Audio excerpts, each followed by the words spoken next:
त्रयं नमस्कृत्य तदुक्तिः परिभाव्य च वैयाकरणसिद्धान्तकौमुदीयं विरच्यते इति। तत्र एतावता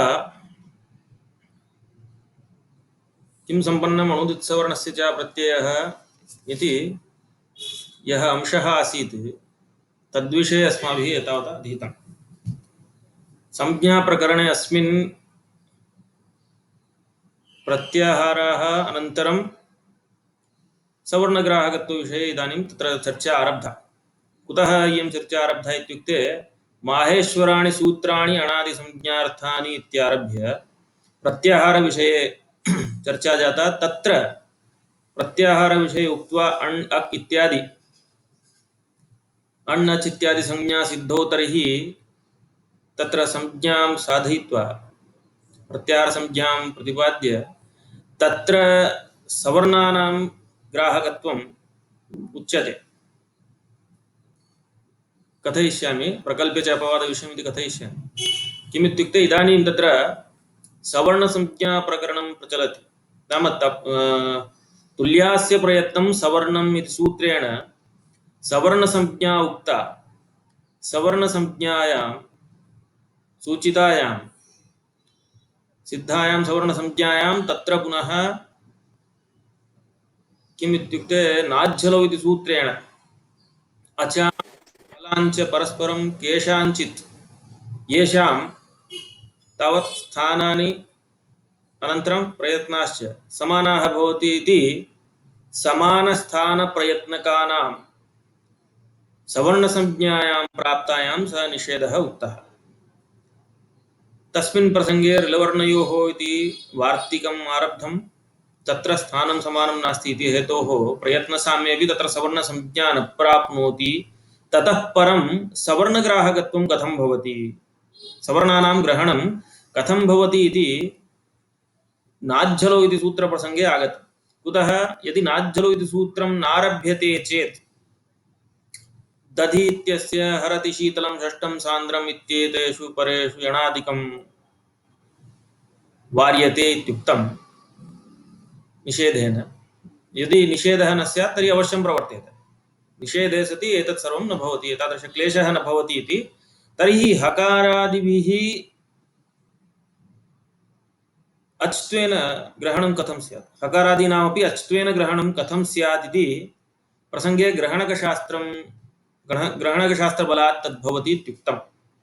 किं तद्ग्रहणकशास्त्रम् अणुदित्सवर्णः इति एतावत्पर्यन्तम् अस्माभिः निरूपितम्। तेन अष्टादशानां संज्ञा, अनन्तरम् इकारः उकारश्च ऋकारः त्रिंशतः इत्येतत् सर्वम्, अनन्तरम् एचः द्वादशानाम् इत्यादिरीत्या तत्र सर्वं प्रतिपादितम्। प्रतिपादिते इदानीं यत्र तपरविषयः उच्यते तत्र कथं, तदर्थम् एतत् सूत्रम् आरब्धं तपरस्तत्कालस्य। कुतः इत्युक्ते ग्रहणकसूत्रे सवर्णानां सर्वेषामपि ग्रहणं भवति। तर्हि यत्र अत् उत् इत्यादि रीत्या तपरः उच्चार्यते तदानीमपि सर्वेषां ग्रहणं स्यात्। तर्हि तपरकरणस्य किं फलम् इति तद् मनसि निधाय अग्रिमं सूत्रमस्ति। अणुदित्सवर्णस्य च प्रत्यय इत्येतत् परमिदं सूत्रं तपरस्तत्कालस्य इति।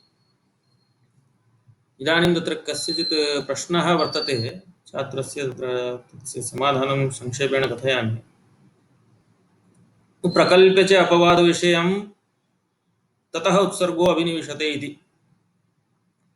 प्रकल्प्य च अपवादविषयम् इत्युक्ते प्रकल्प्य इत्यस्य अर्थः परित्यज्य इति भवति।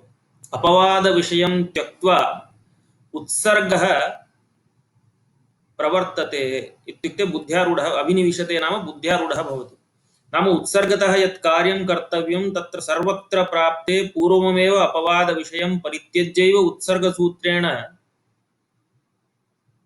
कार्यं विधेयम् इति तस्य अर्थः भवति। एवञ्च यत्र नाम यद् अपवादसूत्रं, यत्तावत् अपवादसूत्रं भवति तस्य विषयं त्यक्त्वा तत्र प्रवृत्तिर्भवति। इदानीम् इको यणचि इति वर्तते, अकस्सवर्णे दीर्घः इति वर्तते इति मन्यताम्। तर्हि इको यणचि इत्यत्र किम् उक्तम्?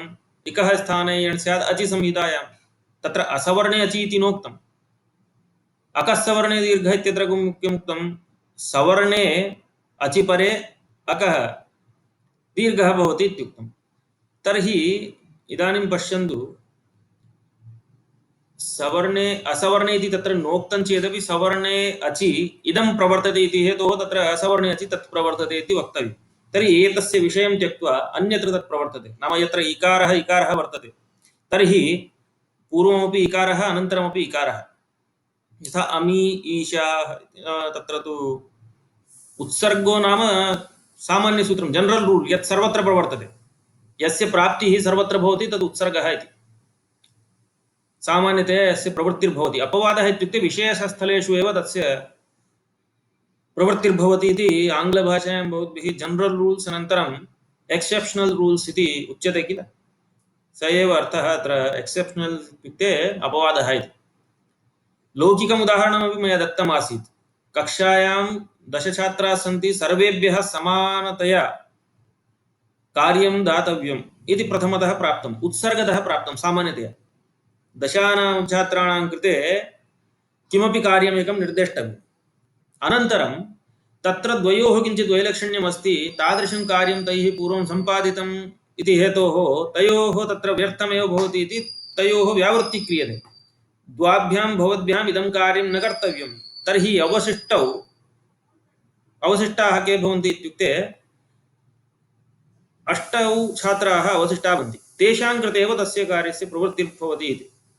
तद्रीत्या प्रकृते नाम द्वयोः निषेधः कृतः, तयोः व्यावृत्तिः जाता, अवशिष्टाः 8 ये वर्तन्ते। तद्वत् प्रकृते अपि किं क्रियते, नाज्झलौ इति निषेधसूत्रम् एकया रीत्या अपवाद इति कथम् इत्युक्ते निषेधः इत्युच्यते।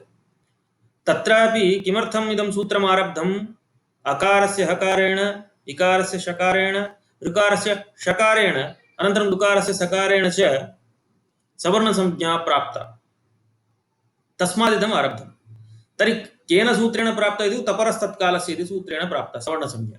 तर्हि तत्सूत्रं यदि प्रवृत्तिमर्हति तर्हि अत्र सवर्णसंज्ञा स्यादेव प्राप्तायाम् इदम्। अतः किं क्रियते, तत् त्यक्त्वा अस्माभिः यत्र सवर्णसंज्ञा विधेया तर्हि आदौ नास्ति तत्र सवर्णसंज्ञा अनेन सूत्रेण प्राप्ता, ततः परं नाज्झलौ इत्यनेन निषेधः अस्ति इति कथनापेक्षया साक्षादेव किं कुर्मः, अकार हकारयोः इत्यादीनां विषयं त्यक्त्वा यत्र सावर्ण्यम् उच्यते तत्रैव ग्रहणं क्रियते इति प्रकल्प्य च, नाम अपवादविषयं परित्यज्य उत्सर्गस्य अभिनिवेशः इत्युक्ते बुद्ध्यारूढत्वं भवति, बुद्धौ तत्र तस्यैव उपस्थितिर्भवति इति अवशिष्टस्य, तद्रीत्या उच्यते। एवञ्च यत्र इकारः ह्रस्वैकार, नाम इदानीम् इकारद्वयमस्ति, पूर्वमपि इकारः अनन्तरमपि इकारः, तर्हि इकः स्थाने यण् स्यात् अचि संहितायाम् इति उक्तं। तर्हि अयं परत्वेन वर्तमानः इकारोऽपि अचेव भवति, तर्हि तत्रापि किं स्यात्, इको यणचि इति सूत्रेण यणादेशः प्रवर्तेत।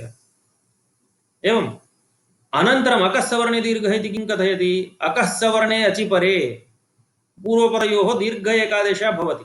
तर्हि यदि अत्रापि इको यणचि सूत्रमेव प्रवर्तते सवर्णे अच्यपि, तर्हि सवर्णे अचि अपि इको यणचि इति सूत्रमेव प्रवर्तते चेत् तदानीम् अकस्सवर्णे दीर्घ इति सूत्रं कुत्र प्रवर्तेत?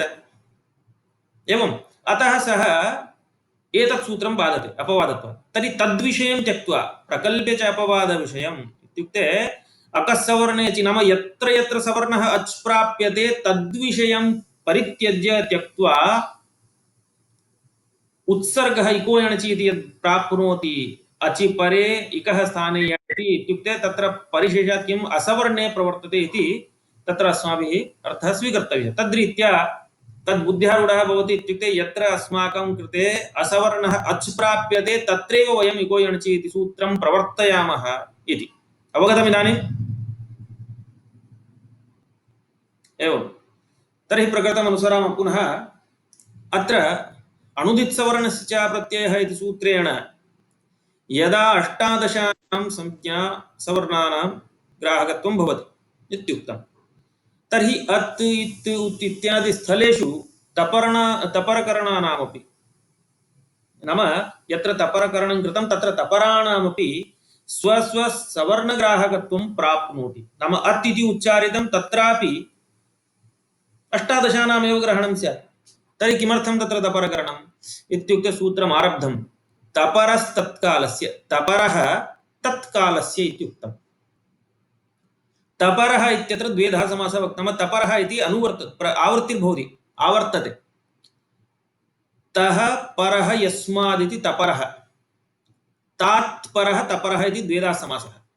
तः परः यस्मात् इति तपरः बहुव्रीहि समासः, अनन्तरं तात्परः तपरः इति पंचमी तत्पुरुष समासः।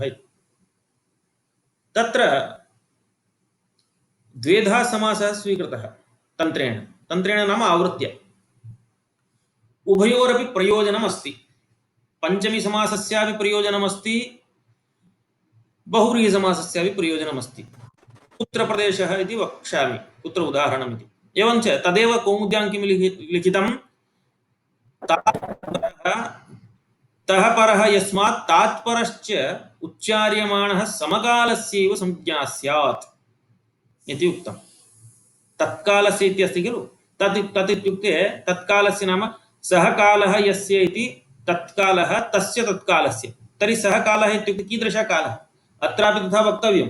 नाम तपरत्वेन उच्चार्यमाणवर्णस्य काल इव कालः यस्य इति। यथा तत्र कुत्र उक्तम् अस्माभिः, उकालो इत्यत्र ऊकाल इत्यत्र यथा समासः कृतः, तद्वत् तपरत्वेन उच्चार्यमाणस्य काल इव कालः यस्य इति तत्कालस्य इति भवति। एवं तथा वक्तव्यम्। तर्हि किं जातं, तपरः इति इत्यस्य आवृत्तिः कृता। तर्हि तः परः यस्मात् उच्चार्यते सः यादृश नाम अत्र तकारः यस्मात् परत्वेन उच्चारितः तत् समकालस्यैव कालः अस्यापि भवति इति। अनन्तरं तः परत्वेन यस्मात् एकं तु तः परः यस्मात् इति, नाम बहुव्रीहि अत् इतुत् इत्यादिषु परत्वेन भवति। तात्परः तकारात् परत्वेन वर्तते। उदाहरणेन स्पष्टं भविष्यति तत्। एवञ्च तत् संज्ञा स्यात् इत्युच्यते।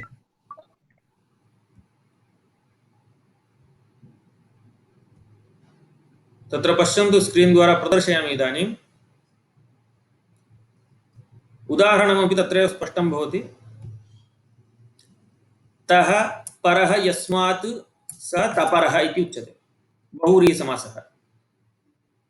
उदाहरणम् अत् इत् उत्। अत्र अयं तकारः परः यस्माद् उकारात्, तर्हि उकारः ह्रस्वः उच्चारितः तस्यैव ग्रहणं भवति। इकारः अत्र ह्रस्वः उच्चारितः तस्यैव ग्रहणम्, अकारः तस्यैव ग्रहणम्। उदाहरणं पश्यन्तु, कृष्ण वृद्धि इति अस्ति। अत्र आद्गुणः इति वर्तते, अवर्णाद् अचिपरे। सूत्रस्य कः अर्थः भवति,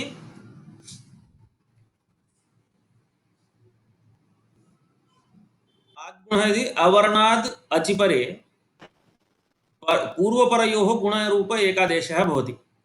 तर्हि कृष्णवृद्धि इति वर्तते। तर्हि कृष्ण इत्यत्र अकारः एकमात्रिकः, ऋकारः एकमात्रिकश्च। उभयोः स्थाने यः गुणत्वेन भवति, गुणः कर्तव्यः किल, तर्हि सः गुणः कः भवति। तत्र पश्यन्तु, गुणसंज्ञा केषाम् अस्ति, अदेङ् गुणः इति सूत्रम्। अदेङ् गुणः गुणसंज्ञा एतेषां वर्तते। नाम अकारः एङ् इत्युक्ते एकारः, अनन्तरम् ओकारश्च, एतेषां वर्तते। तर्हि प्रकृते अकार ऋकार अनयोः स्थाने जायमानः गुणः अकारः यः भवति सः एकमात्रिका एव। कुतः इत्युक्ते अकारस्य एका मात्रा। कृष्ण इत्यत्र एवमस्ति किल, कृष्ण इति, कृष्ण इति, कृष्णरिद्धि। तर्हि अयम् अकारः एकमात्रिकः भवति। अनन्तरं ऋकारोपि एकमात्रिकः, तर्हि आहत्य मात्रा द्वयं जातम्। तर्हि कृष्णऋद्धि इत्यत्र यः गुणः भवति सः कीदृशः भवति इत्युक्ते कः स्यात् द्विमात्रिकः इत्युक्ते इदानीं किं तत्र एकारः प्रवर्तेत वा इत्यस्य प्राप्तिः भवति एकारस्य प्राप्तिः नाम तत्र एकारः कथं आगतः अकार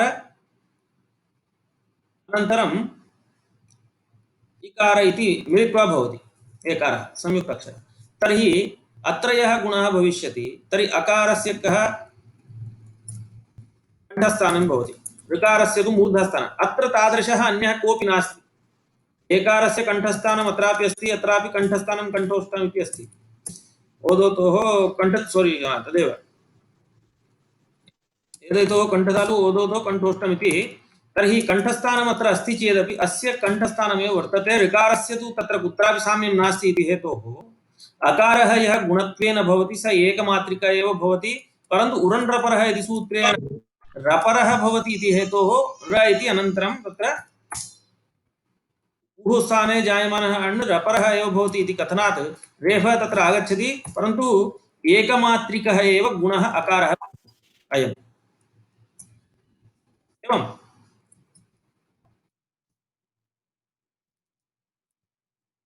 अनया रीत्या तर्हि अत् इत् उत् इत्यादि रीत्या इदानीम् अदेङ् गुणः इति सूत्रं सम्पूर्णमपि उदाहरणं भवति तः परः नाम अत्र तपरकरणं यदस्ति अत् एङ् इति अदेङ् इत्यत्र कथमस्ति अत् एङ् इति वर्तते अदेङ् इति तर्हि अत् एङ् इत्यत्र तपरकरणं कृतमत्र तर्हि कः परः यस्मात् इत्युक्ते अकारात् तर्हि गुणसंज्ञा अकारस्य वर्तते कः परः यस्मात् अग्रे तात्परः त इत्यस्मात् परत्वेन वर्तते एकारः ओकारस्य नाम एङ् इत्युक्ते एकार ओकार तस्य उदाहरणम् अग्रे वक्ष्यामि एवञ्च अदेङ् गुणः इति सूत्रे तपरकरणं सर्वार्थम् इति नाम अकार इत्यत्रापि अन्वयति एङ् इत्यत्रापि अन्वयति तर्हि प्रकृते कृष्णर्धि इत्यत्र एकमात्रिकः एव गुणः अयं भवति अस्य एकारस्य तु मात्राद्वयम् ओकारस्य मात्राद्वयम् इति अनया रीत्या अनन्तरं तात्परः तपरः इति यदुच्यते पञ्चमी समासः तत्र पश्यन्तु रमा इत्यत्र कथमस्ति रम् आ इति अनन्तरम् ईशः इति उभयमपि दीर्घसंज्ञकं तर्हि अत्रापि पश्यन्तु रमा ईशः इत्यत्र पूर्वपरयोः इकार आकारयोः स्थाने एकः गुणः कर्तव्यः तर्हि एकः गुणः कर्तव्यः इत्युक्ते कः भवेत् तर्हि मात्रा चतुष्टयम् इति किल उच्यते रमा ईशः इत्युक्ते इदानीं तत्र मात्रा चतुष्टययुक्तः कोऽपि नास्ति तर्हि कीदृशः स्यात् इत्युक्ते नाम अत्र एकारः अस्ति ओकारः अस्ति कः कर्तव्यः इत्युक्ते एकारः अत्र भविष्यति द्विमात्रिका एव चतुर्मात्रिकः कश्चन न भवति इदानीम् आकार इकारयोः मिलित्वा यः एकारः जायते सः द्विमात्रिकः एव भवति न तु चतुर्मात्रिकः इति उच्यते एवं रीत्या भवति अनन्तरम् अन्यदेकम् उदाहरणं पश्यन्तु तात्परः इति नाम अदेङ् गुणः इत्यत्र तात्परः तकारात् परत्वेन विद्यमानो वर्तते ए औ इति एङ् इति तत्र तपरकरणात् परत्वेन उच्यमानो यौ ए औ इति वर्तते तयोः द्विमात्रा एव वर्तते इति कारणात् यः गुणसंज्ञकः भवन् एकारः भवति सः द्विमात्रिकः एव भवति न तु चतुर्मात्रिकः अनन्तरं तात्परः इत्यत्र एतत् जातं रमेशः इति पुनः अन्यदेकम् उदाहरणं रमाभिः इति वर्तते रमाभिस् इत्यत्र पश्यन्तु सूत्रे किम् उच्चारितम् अतो भिस एस् इति अतः भिस एस् इति यथा तत्र रामैः इत्यत्र भिसः ऐसादेशः भवति यतोहि तत्र राम इत्यत्र कथमस्ति राम इत्यत्र राम भिस् इत्युच्यते चेत् अत्र तावत् अयं मकारात् परत्वेन अकारः ह्रस्व अकारः भवति अतः अत्र अतन्तात् अङ्गात् परत्वेन वर्तमान भिस इत्यस्य ऐस् इति आदेशः भवति इत्युच्यते। परन्तु रमा इत्यत्र यः आकारः वर्तते स दीर्घः भवति। सूत्रे किम् उक्तम्? अत इति उक्तम्, अतः इति। नाम ह्रस्व अकार एव अत्र गृह्यते तपरकारणात्। एवञ्च अदन्तं यदङ्गं नाम ह्रस्वकारान्तं यदङ्गं भवति ततः एव भिसः ऐसादेशः भवति। अत्र तु दीर्घ आकारः श्रूयते, दीर्घः श्रूयते, आकारः श्रूयते, आकारान्तम् अङ्गमस्ति इति हेतोः रमाभिः इत्यत्र अतो भिस ऐस् इति न भवति। एकम् उदाहरणम्। एवमेव वृद्धिरादेच् इति सूत्रमस्ति। तत्र वृद्धिरादेच् इत्यत्र पश्यन्तु, आत् ऐच् इति वर्तते। ऐच् इत्यनेन कयोः ग्रहणम्? ऐकार औकार अनयोः। तर्हि इदानीं प्रश्न एकत्वम् अस्ति। वृद्धिरादेच् इत्यत्र आत् इत्यत्र तपरकरणम्, एतत्तु मुखसुखार्थमेव। अत्र तपरकरणस्य फलं नास्ति, यतोहि आकारः उक्तः, आकारस्यैव ग्रहणं भवति। ऐच् इत्यत्र तपरकरणम् अपेक्षते। अत्र तात्परः, तकारात् परत्वेन ऐकारः भवति इति पश्यन्तु। अत्र कृष्ण एकत्वम् इति वर्तते। तर्हि उभयोः स्थाने अवर्णाद् एचि परे वृद्धि एकादेशः भवति, वृद्धिरेचि इति सूत्रेण।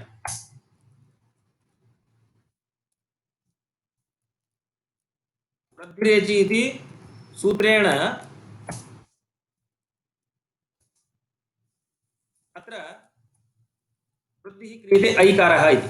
तर्हि या वृद्धिर्भवति सा तावत् कीदृशी इत्युक्ते इदानीम् अत्र प्राप्नोति चेत् अस्य मात्राद्वयम् एकारस्य, अकारस्य एका मात्रा। तर्हि त्रिमात्रिकः ऐकारः न भवति, अपि तु वृद्धिरादेच् इति सूत्रे तकारात् परत्वेन, तात् परत्वेन ऐकारः एतादृशः उक्तः, स एव अत्र भवति। त्रिमात्रिकः ऐकारः न भविष्यति इति वृद्धिरेचि नाम तात्परः इत्यस्य फलं। तर्हि अत्र द्वेधा समासः स्वीकृतः, तस्य इदानीम् अस्माभिः उभयतः व्याख्यातं। तः परः यस्मात्, अनन्तरं तात्परः तपरः इति उच्चार्यते। तत्र तः परः यस्मात् इत्यस्य उदाहरणानि भवन्ति। तात्परः इत्यस्य तावत् वृद्धिरादेच् इत्यादि उदाहरणानि सन्ति। अतो भिन्नदेच् इत्यादिकम् अस्माभिः प्रतिपादितम्। तत्र आनयति इत्यत्र अस्ति किल, इति अतो भिसयस् इति अत्र व्याख्येयम्। अत्र योजनमस्ति।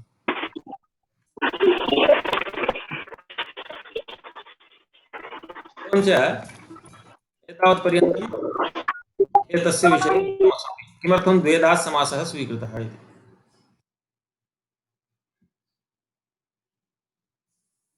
स्क्रीन् विषये क्लेशः अस्ति वा अद्य पुनः?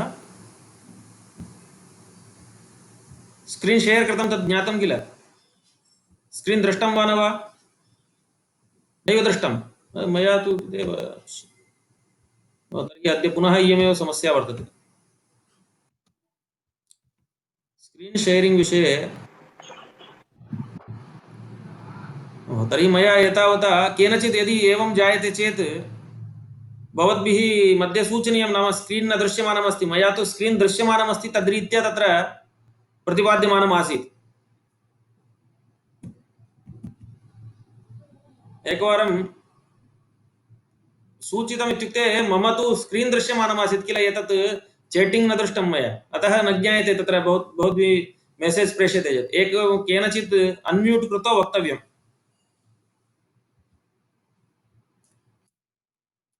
अत्र भवद्भिः चेट् मध्ये सूचितं, परन्तु किं जायते, यदा मया स्क्रीन् शेर् क्रियते तदानीं स्क्रीन् मात्रं दृश्यते, मया अत्र चेट् किं प्रेषितम् इति न ज्ञायते।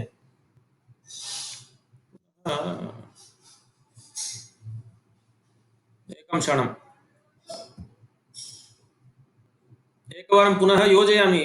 इदानीम् अत्र कट् कृत्वा, यतोहि स्क्रीन् प्रदर्शनीयं किल।